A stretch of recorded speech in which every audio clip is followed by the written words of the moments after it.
என்னன்னா இது தெரிஞ்சுக்கணும்னு அருமையா இப்ப கொண்டு வருவோம்.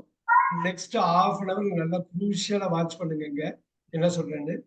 வாக்கியம் அமைக்கிறது அப்படி ஒண்ணும் கஷ்டம் கிடையாது. நூற்றுக்கணக்கான வாக்கியம் சிம்பிளா அமைச்சிட்டு போயிடலாம்.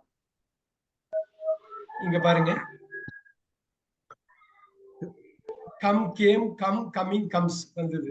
இதுக்கு தமிழ்ல எல்லாம் எழுதணும், ஞாபகம் இருக்கா? வருகிறேன், வந்தேன், வந்து, வந்து கொண்டு வருகிறான்.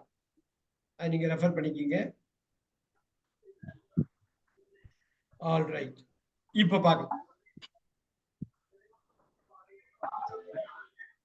கோ, அந்த 5 வார்த்தையை மட்டும் இது பண்ணதை நம்ம திருப்பி இங்க எழுதுறோம். கோ, வெண்ட், கான், கோயிங், கோஸ்.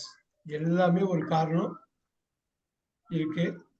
நீங்க ஒவ்வொரு வாட்டி எழுதுறப்பையும், ஒவ்வொரு வாட்டி பேசுறப்பையும், ஒவ்வொரு வாட்டியும் ஆங்கிலத்தோட டச் இருக்கிறப்ப உங்களுக்கு ஆங்கிலம் உள்ள போயிட்டே இருக்கும். அடுத்தது பாருங்க. ஈட் பார்த்தோம். Ate, eaten. கவனம் கவனம் சிதறக்கூடாது.